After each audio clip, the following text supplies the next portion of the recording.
The advantage in chess is only the beginning of the journey on the road to chess victory. Along that path, your opponent will often have many defensive chances, and you have to know how and when to break through your opponent's defenses to win the game. Let's take a look at some examples of how to break through to victory. In this position, white has a space advantage. Look at how advanced white's pawns are on the queen side.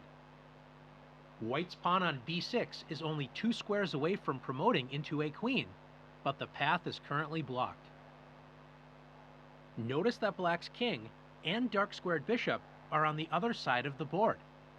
If only white could break through on the queen side and free the b6 pawn to advance up the board, white would be winning.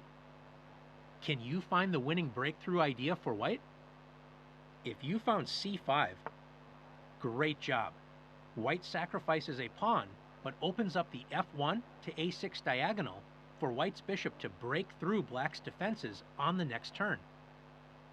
If black does not accept the sacrifice, white's c-pawn would march forward with c6, when either the c-pawn or the b-pawn would break through and promote to a queen.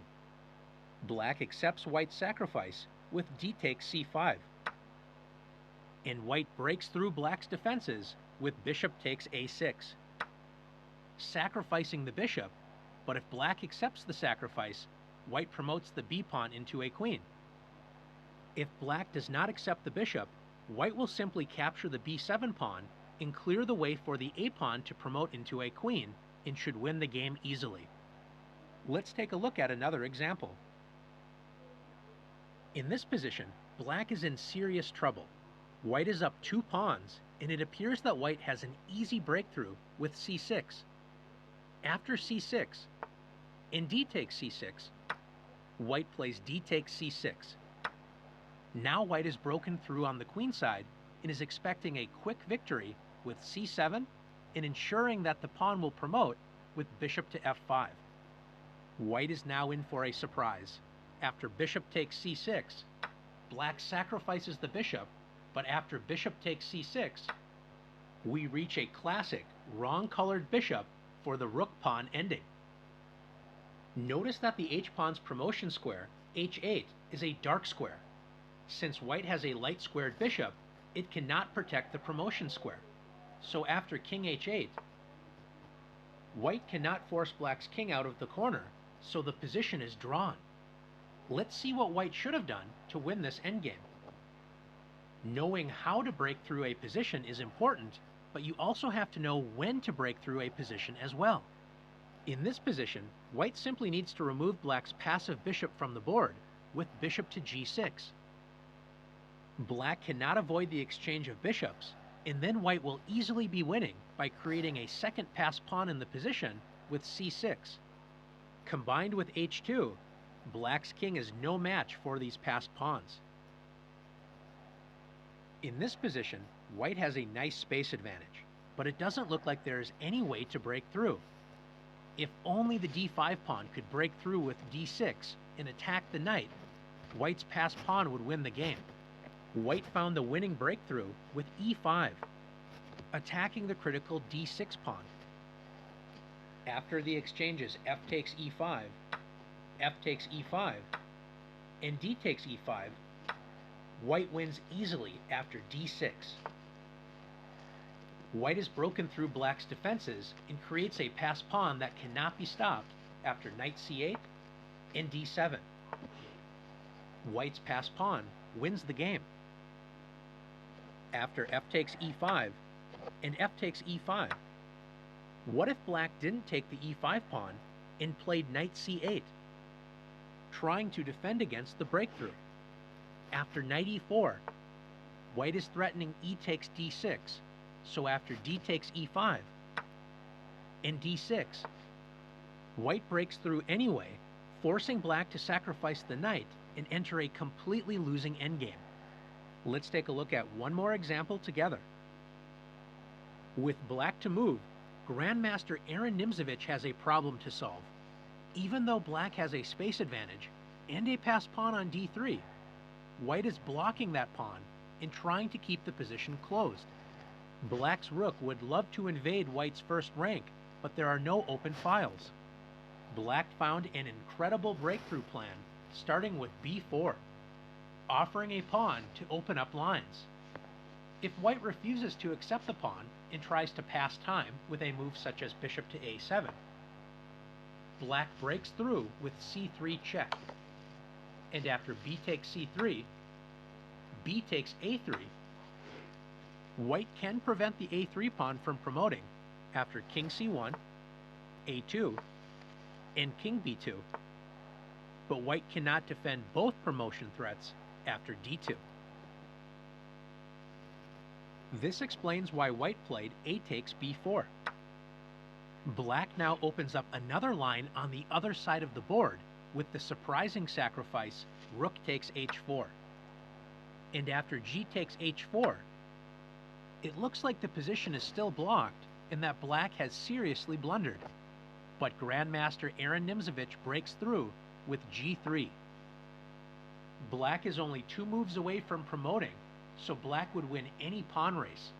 White is forced to play f takes g3, capturing black's pawn, but now white's king is the only protector of the bishop on e3. Black has already sacrificed a rook for a knight and 2 pawns, and now sacrifices a third pawn with c3 check. If white captures the c3 pawn with the king, black captures white's bishop and promotes the f pawn. After b takes c3, black's incredible breakthrough strategy is a success after a3. If white tries to stop the a pawn from promoting with king to c1, black collects the bishop with king takes e3, and will win the game after promoting the f pawn. Now it's time to see if you can force victory with a breakthrough.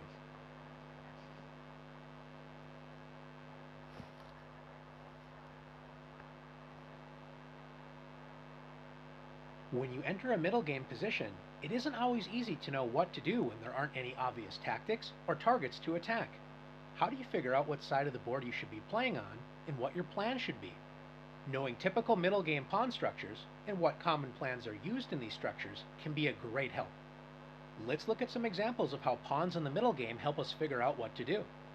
In this position, future world champion Jose Raul Capablanca has the black pieces against American master Frank Marshall. Notice white has 4 pawns on the king side against black's 3 pawns. This is known as a 4 versus 3 pawn majority on the king side. Black, on the other hand, has 3 pawns on the queen side, and white only has 2 pawns. Black has a 3 versus 2 pawn majority on the queen side. Since white's pawn majority is on the same side as his castled king, it isn't easy for white to advance these pawns without risking his king's safety. In an endgame, black's king will also be a good defender against these pawns if they advance. Looking at the queen side, black comes up with the plan of advancing his queenside majority, starting with the move b5. White tries to slow down black's queenside pawn advance with a3. Black grabs more space in white's territory with the move c4. Black's plan is to continue to advance the queenside majority with a5 and b4, grabbing more space in white's territory. One long-term plan for black is to use the queenside pawn majority to create a pass pawn, which was the winning plan in the game. Let's see how he did it. Capablanca has made a lot of progress with his queenside majority, but he still needs to create a pass pawn. Black is now threatening rook c2, since white cannot capture the rook, when black would recapture with the b3 pawn and promote it into a queen on the next turn. Marshall prevented this idea by playing bishop d1.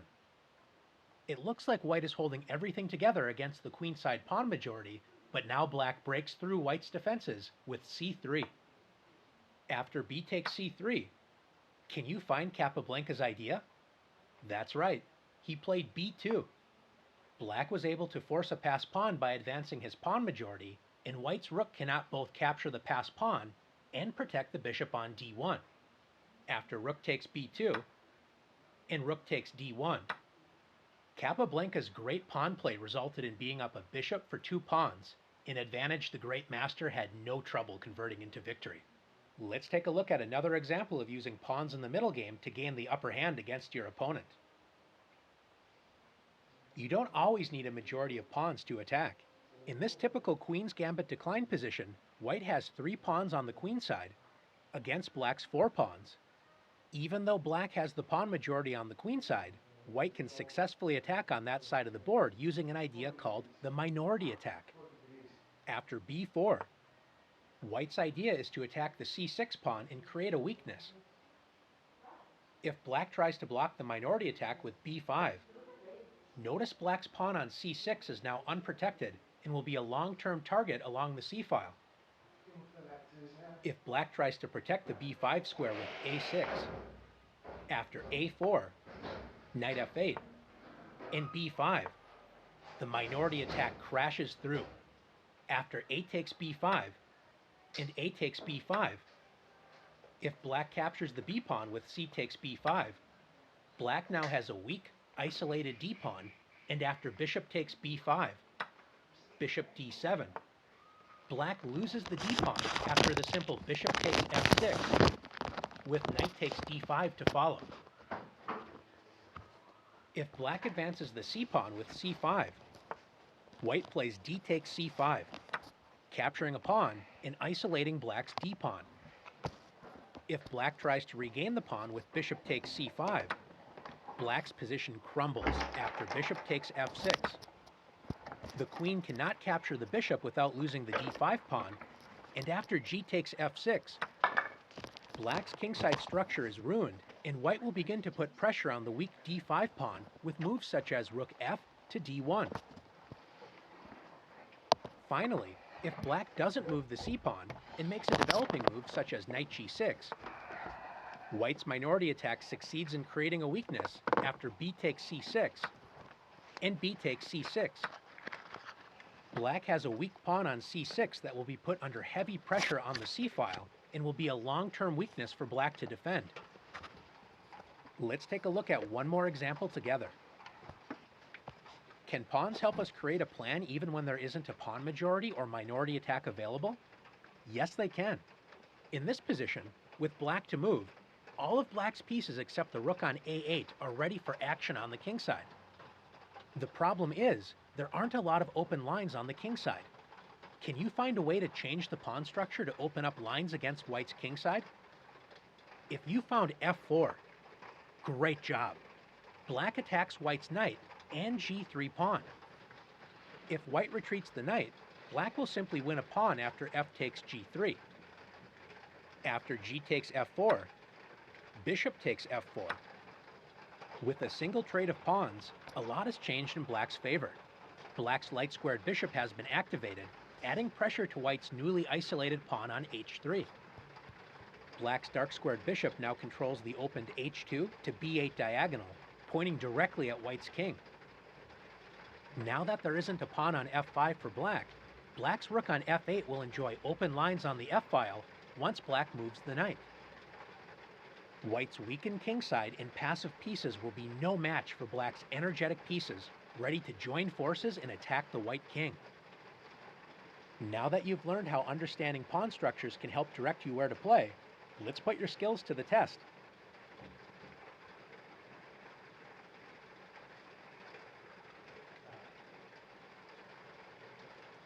A passed pawn can be incredibly dangerous for the defender, and it's no fun to helplessly watch a passed pawn march down the board and promote into a queen. As the defender,